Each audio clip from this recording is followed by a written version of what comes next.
And welcome everybody to the final yard here on the 5 Reasons Sports Network. I am your host for tonight, Lewis Sung, and I'm joined by Michael Quirk. You can follow him at SJB Michael. And it looks like we have another unfortunate loss to look forward to here. It's the Dolphins losing 17-23 to the Los Angeles Chargers. And of course, Justin Herbert had himself an impressive night. I have to pull up his box score because right now I don't have it with me, but it's certainly a lot better than what Tua Tagovailoa put together. And I will get into everything that I think happened. And I'm sure that Michael will have his thoughts on everything that happened as well. But first, before we get too far into it, just going to go ahead and mention real quick, because this is the only thing we have today, is our Prize Picks sponsor. PrizePicks.com is the revolutionary fantasy sports platform where you can pick up to 2, 3, 4, 5, and now even 6 different players across professional sports leagues, whether it's the NFL, the NBA, the MLB, or one of each league. It's up to you to decide. Just choose the over or the under on those individual players' fantasy projections, whether it's individual stats or the classic fantasy point projections. And they will even send you freebie picks to take advantage of, such as the Justin Herbert square they gave us today, even though he well reached over the number he was supposed to get anyway. So they make it really easy for you. Just go to prizepicks.com, use the promo code 5, that's FIVE, and they will match up to $100 on your initial deposit when they initially sign up. Again, that's promo code 5, FIVE. You'll go ahead and they'll match it for you up to $100. Go right now. Our sponsors, prizepicks.com. Okay, guys. So I'm going to go ahead and also welcome Eric Weideke to the show. And gentlemen, we have an issue here. We have a serious issue here. And Mike in WPB is actually giving us the exact feelings that we're all having here, is that right now the Miami Dolphins are looking like a bunch of losers. No other way around it. It's the fact of the matter is right now, Miami's in a situation where all they had to do was just get the job done, and they don't seem to be getting it done. And I fear that this has a lot to do with Mike McDaniel's apparent inability or unwillingness to adjust to what his normal game plan is. Because right now, this is what I'm seeing, guys. And you can tell me if you think I'm wrong on this or not. Because what I am seeing right now is a Miami Dolphins offense that seems to be painfully one-dimensional.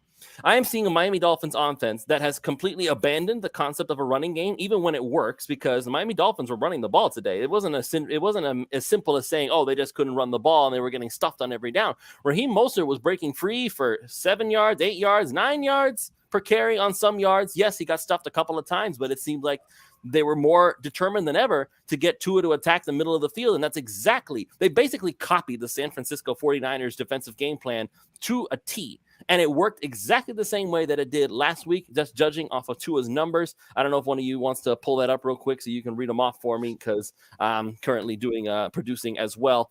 So, but the fact of the matter is this Miami Dolphins offense that we're seeing right now, teams have figured it out. They already know what they need to do. They know how to adapt to it. They know how to beat it. And so now you're running into a situation where you're either going to change what you're doing. And I thank you, Michael, for pulling it up. Tua was 10 of 28 for 145 yards total. And yes, some nice touchdowns there. The Tyreek Hill touchdown was fantastic. It looks really pretty, even though he had to gimp his way into the end zone. But that was pretty much the highlight of the whole offense.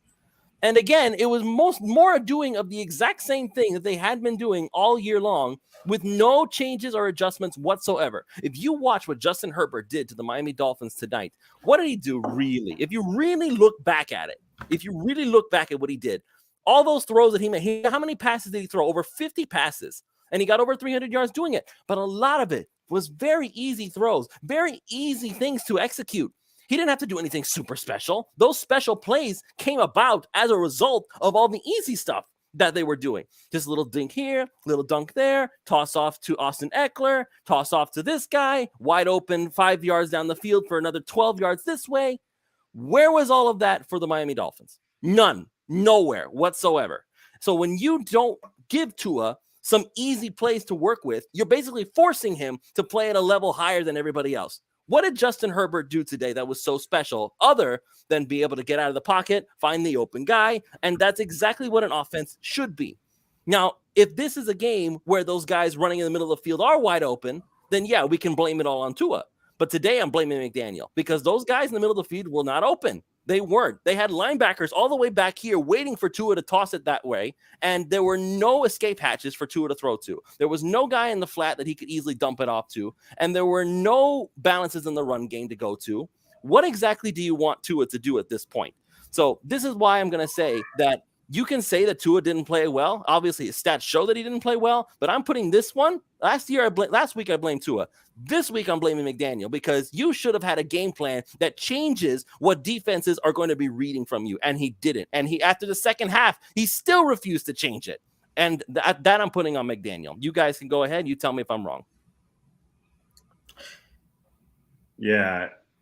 There's really nothing you can take away that's positive from the offense. You can't like what McDaniel had. There was, like you said, appeared to be no adjustments. This is also a Chargers defense. I know that the tight ends, particularly Gesicki, have been oft used in recent weeks. I believe Mike has a total of 3 catches over the last 4 games combined. But tight ends torch the Chargers defense all year. And there was nothing for the tight ends, were not involved, had no catches. Like you said, there were no easy completions. That should be a time where you get an easy completion to a tight end or something to a running back. There was nothing drawn up for Alec Ingold, it appears. There was only 1 reception for any of the running backs. Mostert had 1 catch for 7 yards. The receivers weren't running open, and the timing was just so off. If watching that's what I expect Baker Mayfield coming in a couple days before he plays the Raiders to look like. That was not a, toward the end of the year kind of game, that there was just, it seemed like no chemistry between Tua and the receivers, which we know that he has. There was just no timing. There was no one running open. It was just a mess out there. And obviously Terran Armstead does not look like himself. He got absolutely worked by Kyle Van Noy on that early sack. Did not look good through the vast majority of the game. They just kept trying to do the same things and thinking, hey, this worked the rest of the year. It's not working today. And this is the tail end of 2 games of that West Coast road trip where you have a severely depleted Chargers defense and you can't do anything on them.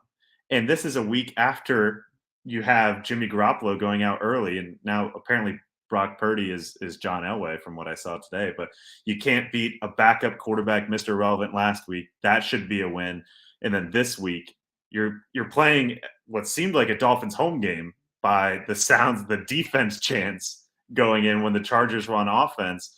You can't do anything on that defense.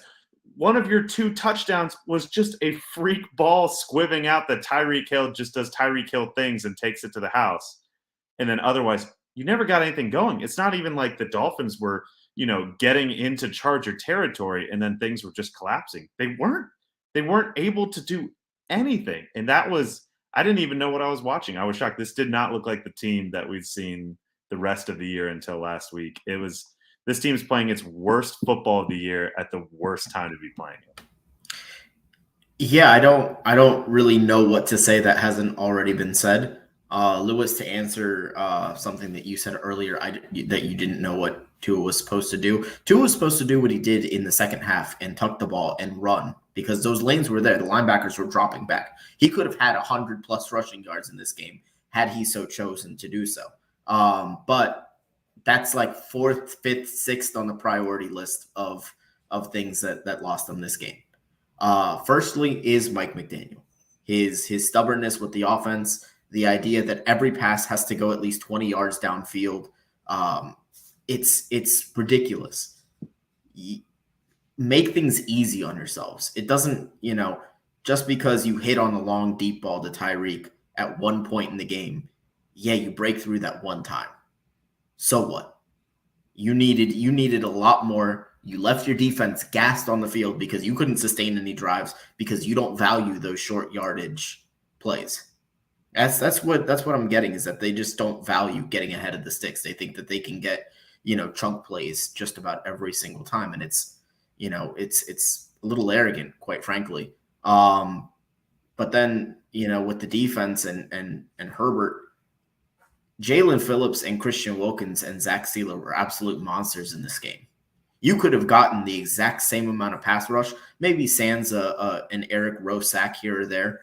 You could have gotten the exact same amount of pass rush rushing for the entire game. You did not need to go cover 0 as much as you did against that Chargers offensive line. You would have gotten there with just 4. And even then, hats off to Herbert. He did make a couple plays there, extending the play. But I just organizationally top down from the coaching staff to the quarterback to an extent. Jalen Waddle dropped a couple of balls early. Tyreek Hill couldn't track the ball early. Those are plays that made a difference in this football game. I'm not going to sit here and say that they didn't. But it just feels like this was a complete, organizational malpractice. And the fact that you lost this game by only 6 when they were so thoroughly outplayed shows that this really was a winnable game for them. This is where I feel like the word that you used just now, Eric, is incredibly poignant, and I'm going to say it. Arrogance. It was arrogant. I'm going to throw this to you out there. It was arrogant as all get out for Mike McDaniel to rest his starters at halftime against the Houston Texans. Okay? Watch this now. He gets on the mic'd up and jokingly says, "Hey, would it be crazy for me to just throw the ball all game long?" Yes. He did it anyway. And now other teams are like, what the hell's the matter with you? Okay, you want to play this game? I dare you. Try it again. And twice he has, and twice he's been gassed for it. So now, like, other teams are not going to listen to that and think this is okay. Like, you're basically saying, oh, you think you're so special. You think you're so great. Like, who do you think you have? You think you have Michael Vick and Dan Marino all rolled into one playing quarterback over there? Okay, go ahead. See where it gets you.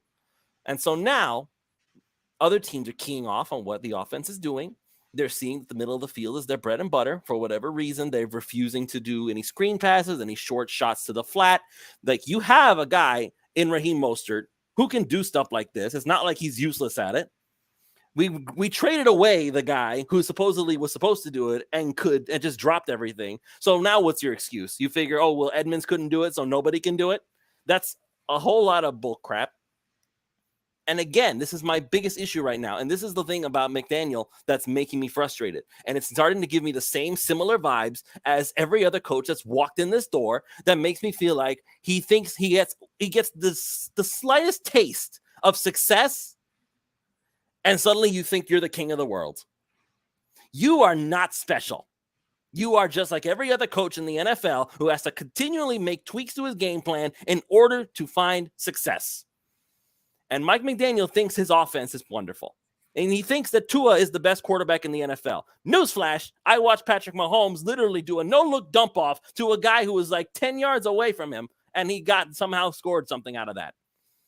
Tua is not the best quarterback in the NFL. I think he's really good, but you got to make things easier for him. You need to make things easier for him. Josh, again, I'm going to say one more time. What did Justin Herbert do tonight? He evaded pressure. Okay, good. He can do that. You should do that. But so many of his passes were so easy. They were just right there. I could see where the ball was going to go before the pass even happened. Before the ball was snapped on my television, I could see where the ball was going to go, who was going to catch it, whether it was going to go for a first down or not. It's not difficult. It's not difficult. And for some ungodly reason, Mike McDaniel won't do the same for Tua. He won't. Like, you have guys who can do it. You have Raheem Mostert sitting out there. You have Savon Ahmed, who is active. And it did that literally last year it's just a different type of offense. Let him catch some passes out of the backfield. Let him get some screen passes here and there. Just a little dink here, little dunk there, 6 yards, 4 yards, 5 yards, 7 yards. Move the chains. You don't have to go for the home run every time. And that right there is the reason why I'm concerned about the Miami Dolphins making the playoffs right now. I am thinking, maybe this is just the heat of the moment. Maybe I'm just being overly emotional about the whole thing. But if this continues with no adjustments whatsoever on the part of McDaniel, Tua, and the rest of this offense, the Miami Dolphins, once again, are going to be on the outside looking in. And after the year that we have had, after the incredible high that we have been riding all this time, after the incredible performance that Tua had put together all this time in this offense, are we really going to throw it all away because we refuse to make a change that is obviously needed, because literally all the other team has had to do is just copy what the 49ers did. They took away the one thing that Tua had been doing all year long and just not doing anything with it. I don't feel like it's rocket science. Maybe I'm wrong. I'm not a coach. Maybe there's something I'm missing, but it doesn't feel like this should be rocket science to me.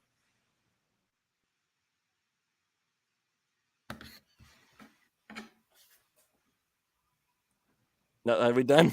Michael, another to add to that?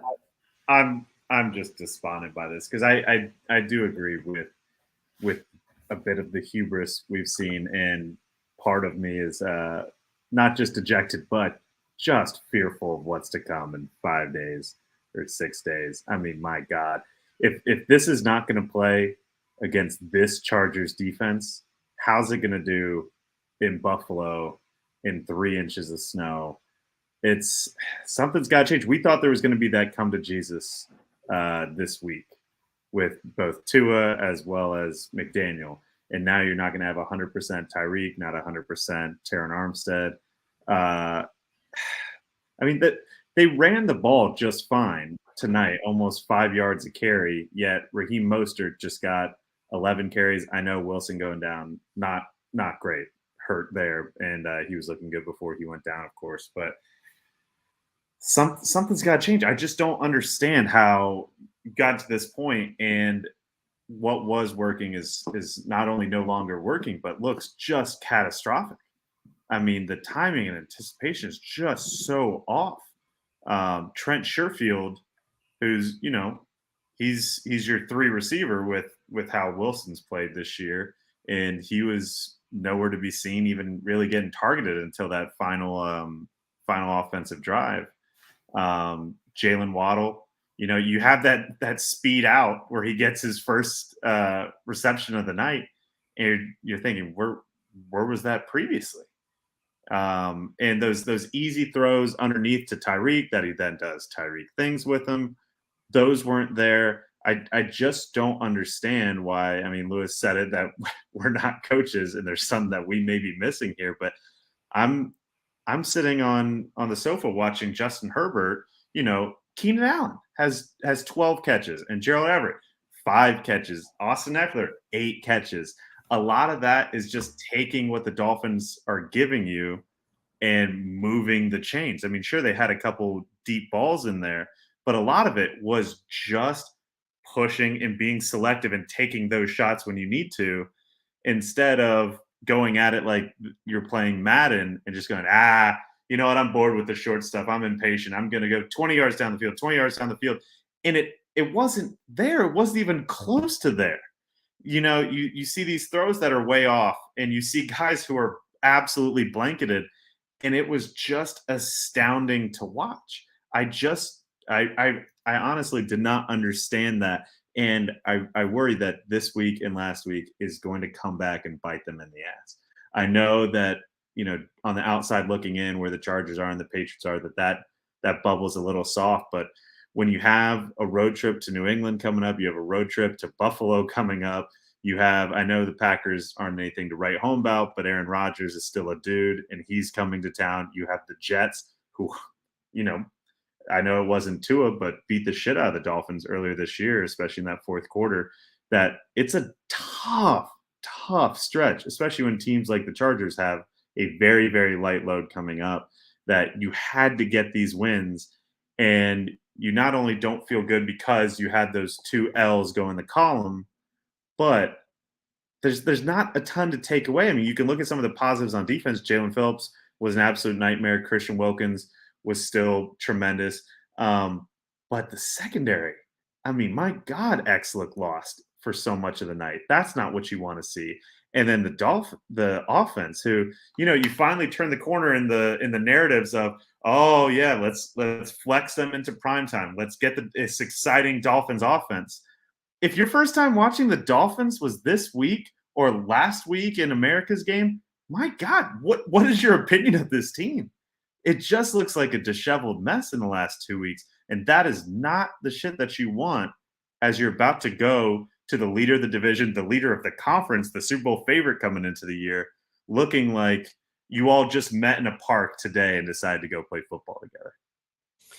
My biggest issue right now with the defense is this, and I'm not going to sit here and say that this game is on Josh Boyer. The defense is the only reason the Miami Dolphins were even in this game because, again, Jalen Phillips and Christian Wilkins, my God, they were on fire. And that roughing the passer call was probably the worst roughing the passer call I have seen all year. Maybe it's because I've got some Dolphins bias in me because I am a Dolphins fan at heart. But that roughing the passer, what the heck, man? I kept waiting to see something on the replay. Like they called the flag like a minute after the play was over. I'm like, what? Did you guys get together and congregate to decide? You know what? That was too easy. Let's go ahead and pen.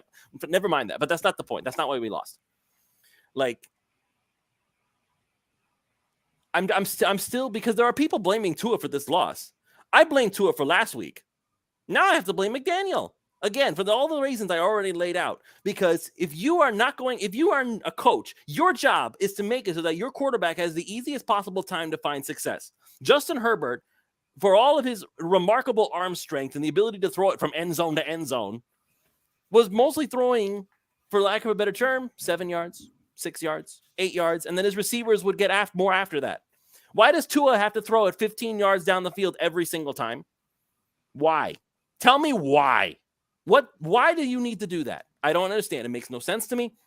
And this is what, if there's any hope for the Dolphins season right now, the Miami Dolphins need to start going back to what they were doing at the beginning of the year. But what they were doing at the beginning of the year was running a more balanced offense. They were running the ball a little bit more. They were doing some short passes, short slants, little quick outs here, little shot there. And you know what it is? Part of it, and this is also going to fall into the arrogance category. Everybody said all year long, what was the one narrative that they said about Tua all offseason long? We couldn't stop hearing it. We heard it every single talk show all year long leading up to the season. What was the one thing, Eric? Let me hear it. You know what it is. He can't throw deep. He can't throw deep. So now we make an offense entirely devoted to making Tua throw deep. And it worked for a little while. Now defenses are like, oh, okay, fine. You can throw deep. We'll respect you. So what should Mike McDaniel be doing right now? It's like, okay, yeah. Yes, correct. It's like, now that you have gained their respect, take advantage of the fact they're respecting it. This is the thing about, that's my frustration now with Mike McDaniel. And I feel it's going to be the same frustrations every other coach we've had in Miami for the past 10 years. So stubbornness, arrogance, refusal to look himself in the mirror and say, yep, I did a boo-boo. Run the ball, throw quick short. It's not difficult. Every other team in the league knows how to dink and dunk. Why suddenly the Dolphins cannot when they were literally doing it at the beginning of the season? And if you can't, control the clock, the Dolphins can't let the Bills have the ball for 40 minutes again. You have to control the clock against a team like them. You can't have a 0-yard run and then 2 incompletions 20 yards down the field and then give the ball right back to Josh Allen. If you can't have those little control the clock plays through the air as well as runs on the ground, it's going to get out of hand. Yeah, I think ultimately when you look at, for example, what's happening and the way that the offense worked when it was at its best, right? Everybody described this as like a timing offense with the Dolphins. So what did they talk about on the broadcast? They were doing press coverage and then they were dropping everybody else in the middle. They were dropping everybody else deep. So the corners were pressing Tyreek, and then they were dropping everything else in the middle, right? When you're off by even a millisecond in a timing offense, it looks like 10 yards off downfield. And so I think there's also an aspect of we have to wonder how sustainable what we saw in the beginning of the season was just because of how precise it has to be. Because when you're running the timing offense, it's a split second. Is the difference between an incompletion and a touchdown or an interception for that matter. And then on top of that, like you mentioned, you have to keep everything simple sometimes. It doesn't all have to be deep posts over the middle. You can throw the short slant routes. You could throw the short screens.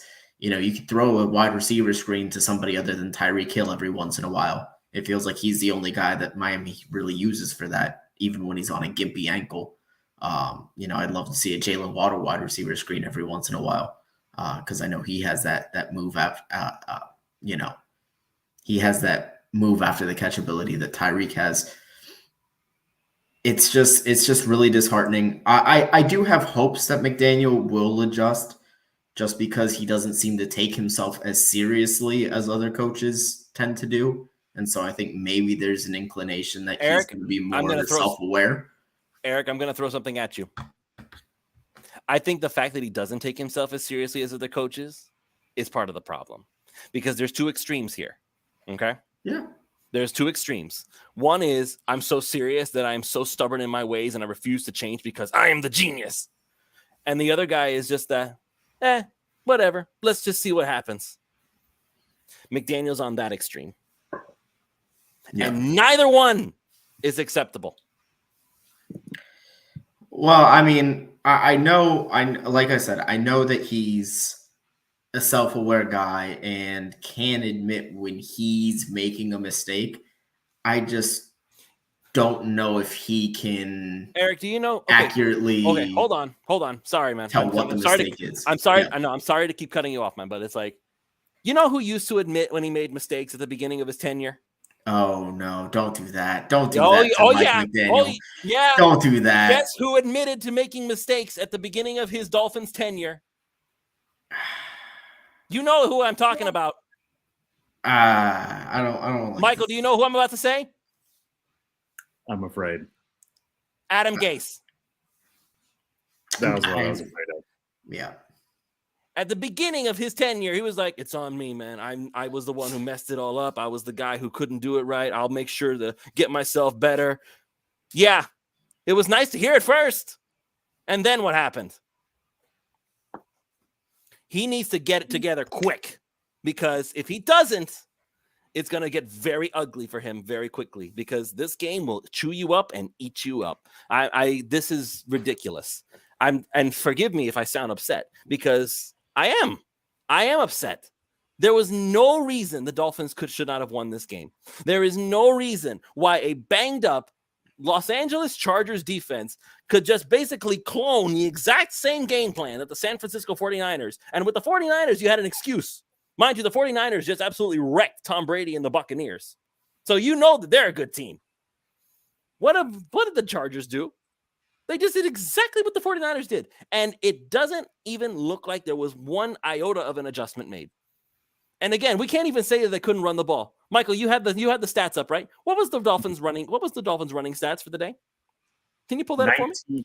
19 carries for 92 yards. 19 carries for 92 yards. What was the average for that? Yards per carry? What was it? Just south of 5. Just south of 5 yards a carry. And all they did was deep balls down the field. Enough said, guys. That's enough said. Like, what? Who else can you blame at that point? Brandon Staley made a very simple game plan for Justin Herbert. Just get the guy to your open, get the ball to your open guy, and let your team do the rest of the work. Because part of the reason, and again, this is where I will blame Boyer. Why are you sending 5 guys, 6 guys? Why are you even run a traditional defense, please? Like the times that Herbert looked at his worst is when they didn't bring the house, and when they did try to cover everybody. And by the way, Jalen Phillips and Christian Wilkins were getting to him. It wasn't like they needed to bring the house. So that I will blame Boyer. Granted, again, the defense was the only reason they were even in this game, but I still disagree with some of the things they were doing. So once again, Justin Herbert has an escape hatch on every single play. And every time they did get close to him, Justin Herbert would just whoop, and the running back was gone, because everybody else was chasing after Herbert. So why can't Tua have that same thing? Why can't you just take a look at everything and say, yeah, okay, let's do that? And by the way, anybody else saying that Tua gonna be a Dolphin next year? Yes, he is. Again, this is the problem. We've put Tua under such a massive microscope that anytime he has a bad game, it's the end of the world. Again, I will say this, and this is the same argument I will use with any other quarterback, because a lot of quarterbacks have been hampered by their head coach. Tua doesn't even have close to the season he's having under Brian Flores. Okay? Because Brian Flores doesn't know crap about offense. And we all know this.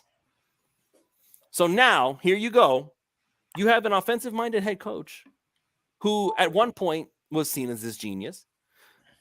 But now you have a lesson that needs to be learned, and he needs to learn it next week against Buffalo because it's going to be cold and it's going to be snow and it's going to be all that other wonderful stuff. You need to run the ball. You need to make it easy for your head coach. You need to make it easy for your quarterback to find success. Make it simple. Keep it simple, stupid. Seriously. Just use the KISS method. Keep it simple, stupid. You don't need to do this so complicated. Just a little dump off here. Give Tua an escape hatch there. It's not easy. It's not difficult, guys. It's not. So, this is what we talked about in pregame. Was McDaniel going to change it? I said no. Ethan said no. And unfortunately, we were both right. I knew that this is exactly what he wanted to do because he wanted to prove that his offense worked, doggone it, and he was not going to change his mind for anything. So now we have Buffalo next. And Buffalo is not going to be an easy game, especially while they're in Buffalo. What do you think the game plan needs to be for the Dolphins to win that game? I mean, it's going to be probably awful weather, as is the case in Buffalo in December most of the time. So it's probably going to be one of those nights where the team that runs the ball better wins the game. And that's kind of how those things tend to go. Okay. Michael, what do you think the Dolphins should do? I think it's got to be getting back to some sort of basics. Okay, great. You proved that Tua can throw down the field. And of course, there are those opportunities that you can take advantage of when you have guys like Waddle and Hill that are game breakers. But you've got to control some sort of clock. And if you're McDaniel and you come here as a run game genius, then be a run game genius. Design some more of those runs. Do some of the pre-snap motion. Get Alec Ingold involved more. I saw him on the field a couple times tonight, but I didn't really understand what his role was supposed to be tonight. So start running the ball and get those underneath routes to Jalen Waddle that he killed teams on last year. Tyreek Hill underneath, can kill teams on, and of course, turn those into big plays. Take what the defense gives you. You don't always have to force the hand there. Just maintain control of the ball and then take your shots when it makes sense to take shots and pass downfield when you have those opportunities down the field. Don't just keep trying to fit a square peg into a round hole with your game plan, and things will open up just as they did naturally to start the year. All right. So that's what they should do. Now, I want complete and full honesty from you guys. Eric, what do you think they will do? And tell me from your heart, what do you think the Dolphins are going to do? Not what they should. We already covered that. What do you think they will do? And that's a very important question you need to answer. Is it bad that I'm hoping for like blizzard conditions so that the choice is literally forcefully taken out of Mike McDaniel's hands? Eric, even if it were the blizzard, what do you think he will do? I fully expect to see Tua with 25 pass attempts in the first half, as long as it's not like a full-on blizzard. Michael?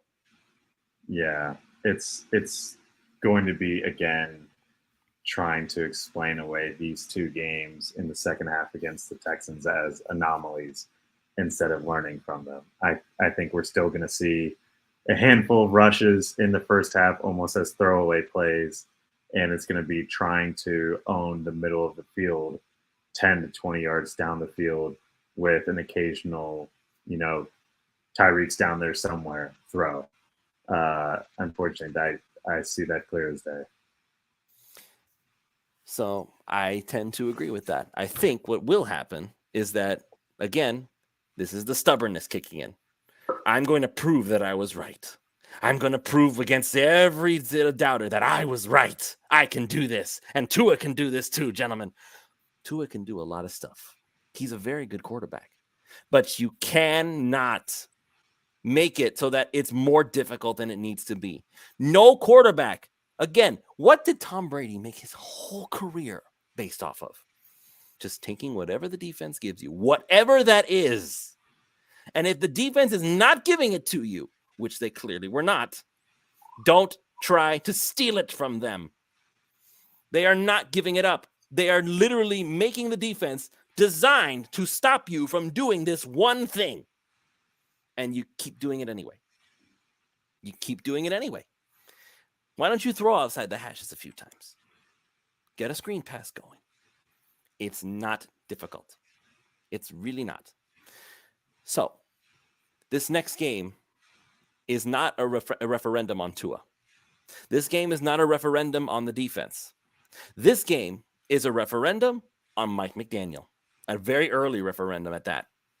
Because if he continues to use the same game plan, assuming that it's going to work, the blueprint has already been laid out. Just do what the 49ers did. All your linebackers just stay back here and wait for Tua to throw the ball where he shouldn't, because that's just it. That's what the plan is. Tua, go be amazing. He can be amazing, but not when everybody's waiting for the ball to come in their direction. You have to throw it where the defense is not. That's what every single successful offense does. You throw it where the defense is not. And for a while, the defense was not in the middle of the field, and that's why Waddle, Tyreek, and whoever else you want to throw up there was available to get the ball to. Now they are sitting on it, waiting for the ball to show up. The defense was shocked when Tua took off and ran with it. You literally saw the linebacker back off when Tua started running towards the line of scrimmage because he was waiting for Tua to throw that ball to his receiver. Instead, he actually ran with it, and the guy was like, oh, crap, he actually took off with it. The defense wasn't ready for that. They were ready for Tua to throw it somewhere. Do what the defense is not waiting for you to do.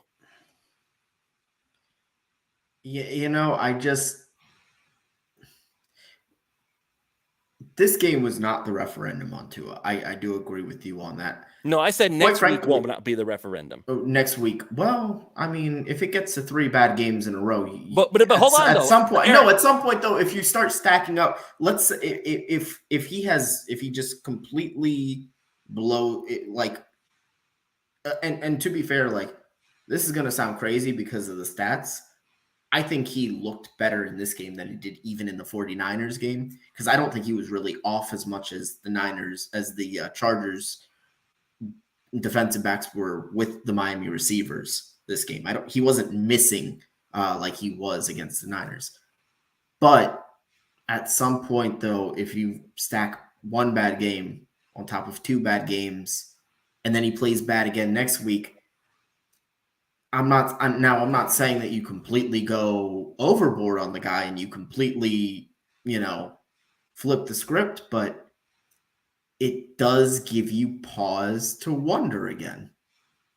And I hate that, because I hate the constant doubt of is he or isn't he, but it does feed into that, and I don't think that that's something that we can really ignore.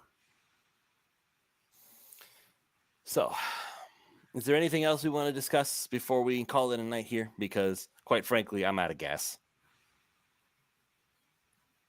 Yeah, I'm done. Even when I saw that ball squirt through on the onside kick, and I got a glimmer of hope in belief that all could be right in the world despite that atrocity that unfolded right before our eyes. Done. Okay. So, with all that said, ladies and gentlemen, I thank you for taking the time to listen to my tirades, and then Eric and Michael trying their best to keep calm about it. But I'm mad, man. Like, I feel like we finally had something going here, and instead, once again, we're running into a situation where the coach refuses to make any kind of adjustment. Oh well, such is life, right? Yeah. Next up is Buffalo. We'll see what happens on Saturday. We'll see what happens on Saturday. Hopefully, maybe Mike McDaniel will realize, maybe running the ball is a good idea. That would be nice. That would make Tua's job a lot easier. Just going to say that right now. It's like, again, Tom Brady, of all people, just lost 35-7 to the San Francisco 49ers. The Brock Purdy San Francisco 49ers, by the way, not even the Garoppolo one. So there's some nicknames trending on Twitter. Yeah, there's a lot. No, Twitter is going to be a dumpster fire for the next 6 days. and it'll be this. Unfortunately, I can't see myself choosing Miami to win next week either, but we'll get there when we get there. Everybody who's out there, make sure that you are following the 5 Reasons Sports Network for all your Miami Dolphins content. And of course, make sure that you're going to prizepicks.com. It's a revolutionary fantasy sports platform where you can pick up to 6 different players to win up to 25 times the amount that you put in. So you can try out Flex Fridays. You can try out some free squares every once in a while that they throw at you. You can, if you put in, like for instance, if you put in $20, you have the potential to win up to $500 if you get all your picks right. Just choose the over or the under on your classic fantasy point projections, whether you're going to pick regular stats, whether you're going to pick how many fantasy points they get. It's up to you to decide. Just use the promo code 5, that's FIVE, and they will match up to $100 on your initial deposit when you sign up at prizepicks.com. All right. So with all that said, thank you all so much for joining us, and we will see you all next week for another episode of The Final Yard, where hopefully we are actually going to be celebrating a win, because you never know. The NFL, stranger things have happened. Good night, everybody. True.